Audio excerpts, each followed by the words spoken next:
please, to the bride and groom. Right. Okay, what I'm going to do now, right, is I'm just going to, like, the reason I'm standing here is I've got to introduce everybody, okay? And, like, everybody's got to say a wee bit and do a wee bit, so I'm going to do my wee bit first. Right, just in case you don't know who I am, right? My name is Gavin, right? Shout it, Gavin. Gavin! Vodka and Diet Coke. Right, you ready? After 3. 1, 2, 3, Gavin. Gavin! Right. If anybody wants to approach me for anything, it's Gavin, Vodka and Coke, I'll say yes please. Go to the bar, get the vodka Diet Coke, come up and see me and I'll do anything for you. Okay? Including the 2 ladies that are sitting beside me. Tom? Hello. Right, okay. No, we're going to go back serious again now, right? And we've got a wee safety announcement. Okay? For anybody that doesn't quite understand the concept of the Highland dress, i.e. the kilt, okay, it is tradition in Scotland to not wear pants. Or knickers. Whatever you want to call it, or boxers, or anything. But we have 2 violations in the room. 2 very serious violations, right? The first one is young Aidan. Where are you, Aidan? Oh, he's alive. Aidan? Aidan? Come here. Hey! But to be honest, he's very, very young and he's bloody good looking, isn't he? You know what I mean? So, ladies, that's Aidan. Too young to get married, okay? But the next one is quite a serious safety violation, and it's actually the guy that was standing beside me in the church. His name is Callum. Callum, can you stand up, please?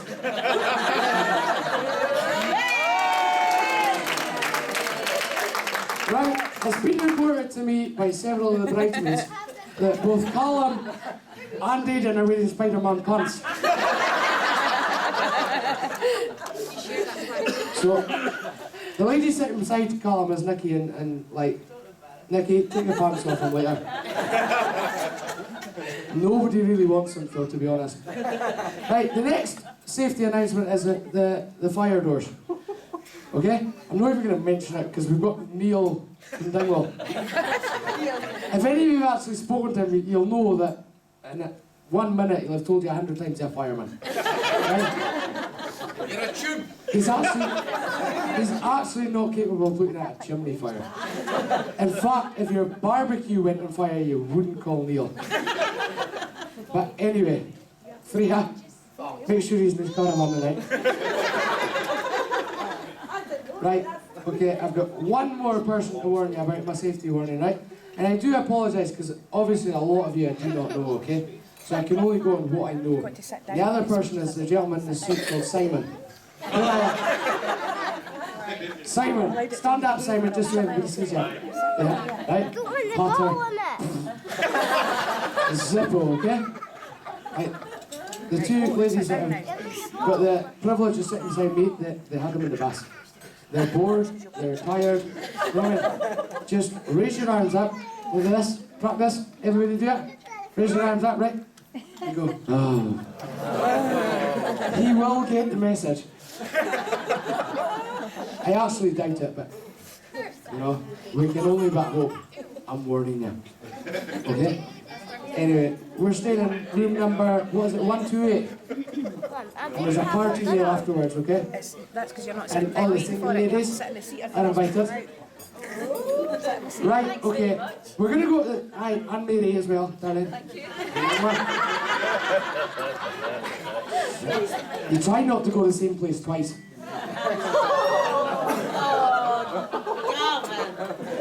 Too far, too far. Oh, Karen, you're going to put on that vicar's uniform for me, aren't you? You've still got my tights from last night. Alan's got the ones, feeling the cold. Cold, feeling the cold. Anyway, I'm going to shut up, right? I think I've probably said enough, have I?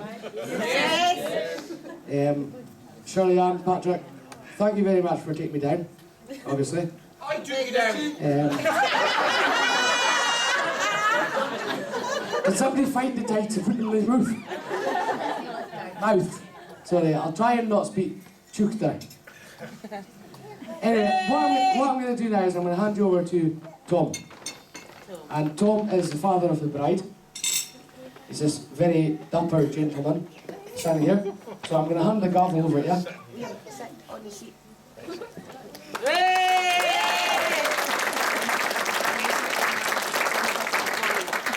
don't think I'll need this, but we'll try it. Thanks, Gavin. You're doing a wonderful job. The short notice that you were given to do this, you know. Anyway, as Gavin says, I'm the father of the bride. This person here. I don't get to see her as often as I want to see her because we stay in a different part of the country, and it's difficult to get back here all the time. So we miss seeing Shirley-Ann, we miss Patrick, we miss Aidan, most of all, you know.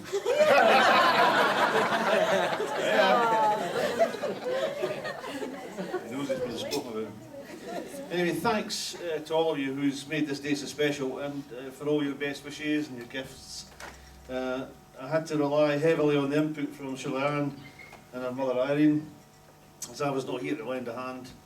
But everyone's looking wonderful, and I'm sure the rest of the day will just be fabulous. I want to extend a warm welcome to Patrick and to her family, and thank his parents Mary and Graham for giving us such a good man.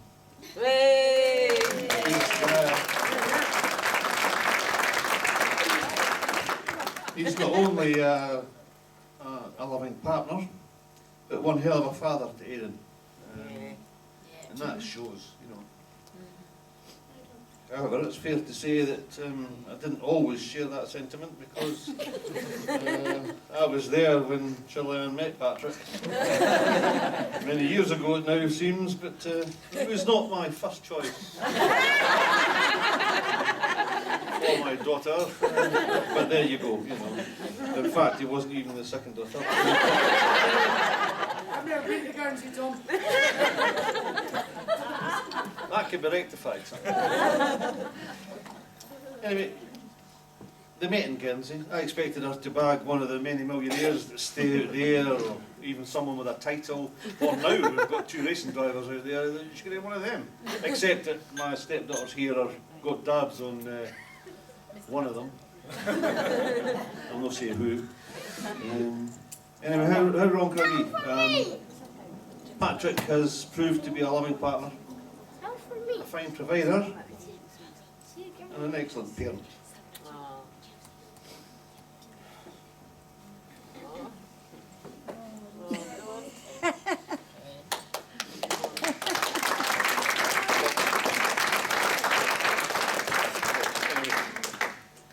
I want to publicly thank him for the way he's looked after Shirley-Ann.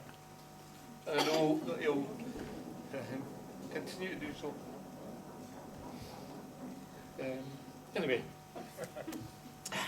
it's customary at this point to come up with some joke about my daughter or some sort of funny story about the bride, but then I've decided that it's a bit unfair to cause her any more grief today and embarrassment, so I'll just say that I think my little smelly Nelly has grown up and she sits here as a beautiful bride. She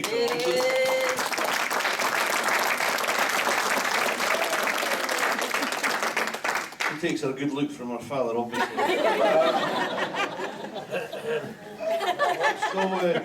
As Shirley-Ann and Patrick enter another exciting chapter into their lives, witnessed here by so many family and friends, unfortunately not by our granddad who passed away a few weeks ago there, but it brings me to the point where I would ask you all to be upstanding and toast the happy couple, wishing them luck and a long and happy life together.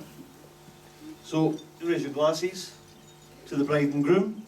Shirley-Ann and Patrick. Cheers. Thank you. The MacKenzies.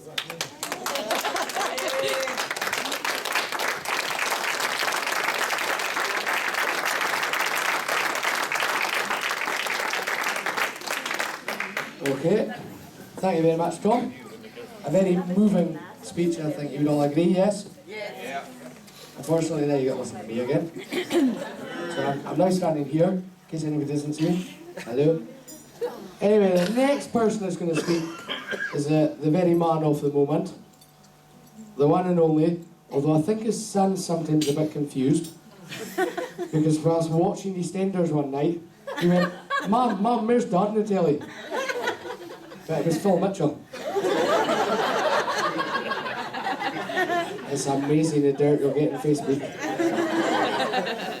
Is that correct? Indeed, okay. Right, well, it is actually Patrick, it's not really Phil. He's not that scary. So I'm going to hand the microphone now over to Patrick, who I'm sure is going to say a few words. How's your arm?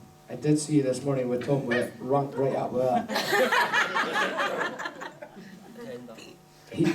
He told me I wasn't allowed to interfere, mate. I've always got your back, but he's bigger than I am. Okay, here you go.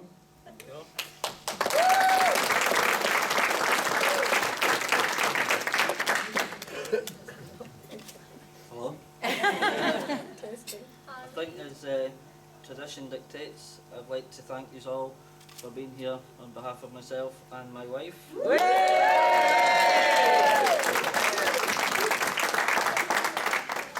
People have travelled far and wide to be here today from Guernsey, down south, and up north. Can you hear me now? Please excuse me if I sound a little nervous. I mean, I'm nervous about this speech and I have to dance in front of each and every one of you later on. So I'd also like to say thanks for all the wonderful gifts that me and Shirley-Ann have received. I'm very surprised that Shirley-Ann's not managed to open them all at this point, so self-control is commendable. Tom, I'd like to thank you for your kind words. Maybe not the best start that we got off, but we've certainly got to a good position now. So thanks for your words, thank you. I met Shirley-Ann 7.5 years ago in Guernsey. We've been back to see Tom and Isabel, the two girls, Sam and Kate. Make us feel very welcome every time we go over, so I'd like to thank you for that as well. Isabel, thank you. Irene and David. Irene picked me up at Dunfermline bus station.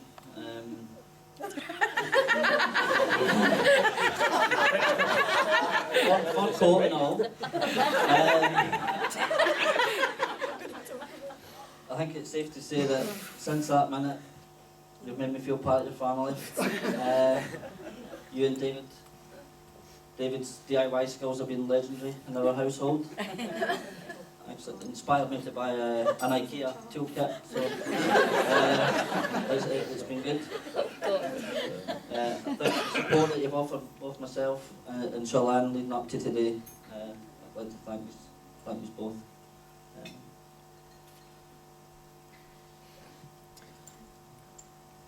Excuse me, I'm a bit. I've got both my mum and my dad here today. I think it's safe to say that my teenage angst lasted from about 13 to 27. Which, fun enough, is when I met Shirley-Ann. So she has calmed me down. Again, I'd like to thank both of you for all the help that you've provided